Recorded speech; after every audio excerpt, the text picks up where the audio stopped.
जैसे ही सावन महीना पूर्ण हुआ, भादो महीने का प्रतिपदा तिथि आई, द्वितीया तिथि आई, तृतीया तिथि आ गई, चतुर्थी तिथि आई, पंचमी तिथि आई, मूसलधार बारिश बरसने लगा, सारा मथुरा का वातावरण मनोरम हो गया।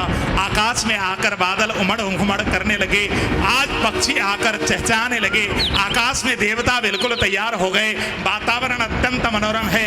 यमुना की धारा बिल्कुल हिरोर मार मार करके बहने लगी। और जैसे ही सप्तमी तिथि का रात्रि बीता है और अष्टमी तिथि की प्रातःकाल का सूर्योदय हुआ है, उसी समय यशोदा देवकी मैया प्रातःकाल उठकर स्नान जब करती हैं, श्वेत वस्त्र धारण करती हैं, उनका मन अत्यंत प्रफुल्लित है।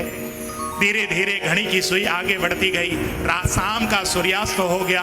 7 बजे, 8 बजे, 9 बजे, रात्रि के 10 बजे और जैसे ही 11 बजा, 11:30 बजा, सारे के सारे पहरेदार सो गए और सबको नींद आ गई। और उसी समय टन टन टन टन करके जैसे ही 12 का घंटा बजा, उसी समय देवकी और वसुदेव के सामने चतुर्भुज नारायण भगवान प्रकट हो गए। जैसे ही चतुर्भुज नारायण भगवान को देखा, देवकी और वसुदेव दोनों ने चतुर्भुज नारायण भगवान की स्तुति की।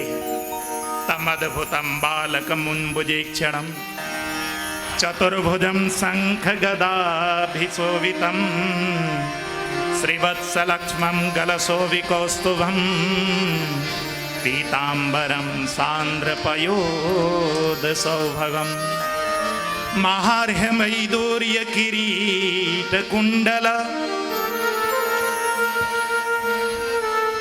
सा परिस्वक्त सहस्रकुंतलम उद्दाम कांचंगद कंकणादिभिः विरोचमानं वसुदेव ऐक्षत।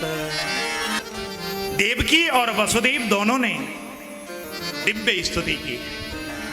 भगवान बोलने लगे, माँ पिताश्री ज्यादा स्तुति मत करिए, मेरी पहले ध्यान से बात सुनिए। भगवान ने सारी बात समझाई है। बाबा, मैं जैसे ही आपके समक्ष बालक के रूप में प्रकट होऊंगा, मुझे आप टोकरे में रख कर के लेकर के जाना गोकुल। गोकुल में ले जाकर यशोदा मैया के बगल में मुझे लेटा देना, वहां से कन्या को लेकर के आना। इतना कहना था। वसुदेव महाराज के आंखों से आंसू की धारा बहने लगी। भगवान, आप ले जाने की तो बात कर रहे हैं, लेकिन मैं तो बेड़ियों में जगता हुआ हूं, मेरे तो हाथ में बेड़ियां लगी हुई है, चारों तरफ पहरेदार खड़े हैं, 7 दरवाजे के बीच में मैं बंद हूं, मैं कारागार में बंद हूं, आपको कैसे ले जाऊंगा। भगवान ने कहा, बाबा आपको चिंता करने की आवश्यकता नहीं, ये सारा के सारा प्रबंध मैंने कर दिया है। इतना कहना था। भगवान इन दोनों माता पिता के देखते ही देखते चतुर्भुज नारायण से बिल्कुल बालक के रूप में प्रकट हो गए। और जैसे ही बालक के रूप में अपने सामने देवकी मैया ने देखा, बालक भगवान कृष्ण को अपने गोद में लेकर जैसे ही छाती से लगाया है, जी भर के भगवान कृष्ण को एक टक निहारा।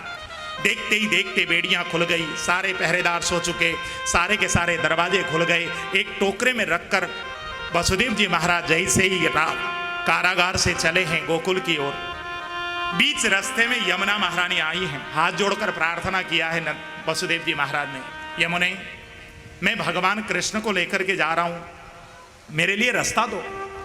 यमुना महारानी बिल्कुल घट गई जब रास्ता क्लियर हुआ है। वसुदेव जी महाराज लेकर के पहुंचे नंद बाबा के घर में, यशोदा मैया के बगल में ले जाकर लिटाया। यशोदा के बगल में जो कन्या लेटी हुई थी, उस कन्या को अपने टोकरी में रखकर एक टक भगवान कृष्ण की छवि को अपने नजरों से भीतर उतारा और आंखों से आंसू बहाते हुए उस कन्या को लेकर जैसे ही वसुदेव जी महाराज कारागार में पहुंचे, सबके सब बेड़ियां लग गईं, सारे पहरेदार जग गए।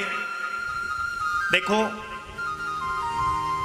भगवान जब आता है ना, तो सारी की सारी बेड़ियां खुल जाती हैं मेरे भाई बहन।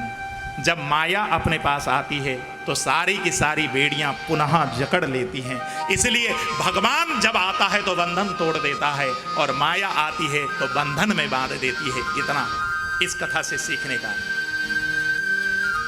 बंधन में बंध गए। अब तो कन्या ने जैसे ही कारागार में पहुंचते ही रुदन किया। सारे पहरेदारों ने जाकर कंस महाराज को सूचना दी, महाराज देवकी ने अष्टम गर्भ पैदा कर दिया है। इतना कहना था। कंस महाराज आया और उस देवकी की गोद की उस कन्या को जैसे ही मारने के लिए अपने हाथ से छीन कर जैसे ही जमीन में पटकता है, वो कन्या आकाश में पहुंची और आकाश में जाकर ललकारते हुए कंस को बोलती है अष्टभुजा रूप धारण करके, हे दुष्ट, तो मुझे क्या मारेगा? तुझे मारने वाला तो ब्रजमंडल में पैदा हो चुकी है। इतना कहना था। कंस तो देखता रह गया। इस दृश्य को देखकर देवकी और वसुदेव दोनों को बड़ी प्रसन्नता मिली। अब तो देवकी और वसुदेव दोनों ने हाथ उठाकर अष्टभुजा महालक्ष्मी की, महादुर्गा की स्तुति की है।